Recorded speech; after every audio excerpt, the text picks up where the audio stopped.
You work for one of Georgia's Board of Elections offices, you now know how to use Narcan. That's because someone recently sent fentanyl-laced letters to the Fulton County Board of Elections office. A group of Georgia election officials offered the training at their annual meeting in Athens this week.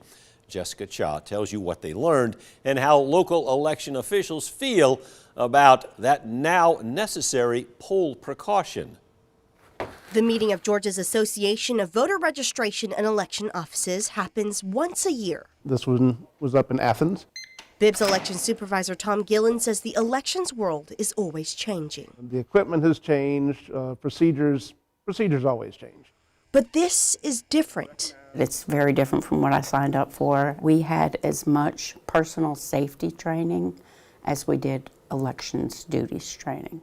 Jones County election supervisor Marian Hatton says the conference addressed the recent fentanyl-laced letters sent to the Fulton County Board of Elections office and other offices across the nation.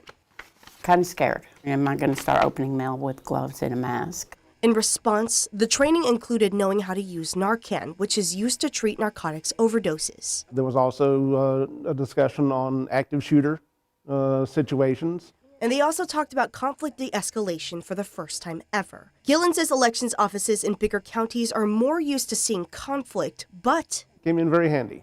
Hopefully they're skills we won't have to use. Hatton says people's attitudes towards politics have changed in the past few years. The whole emotion around the world of elections. When people feel something, they feel it very strongly. Hatton says their voting kiosks are only 20 feet away from where she sits. And while she's never felt unsafe, she says it's been unsettling. Just to know that for doing my job, I could become a target. But that's just part of the world we live in. As the political world will change again with the presidential election coming up next November, they just want to be prepared.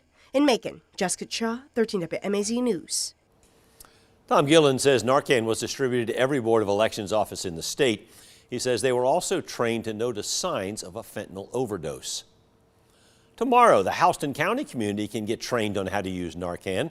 The State Department of Public Health is pitching in to help.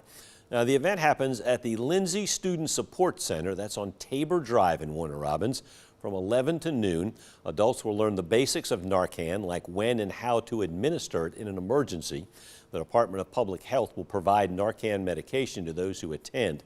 In April, the Houston County District Attorney's Office with the Fire and Sheriff's Office worked to hand out Narcan supplies to all law enforcement. They administered 25 doses over a 6-month period.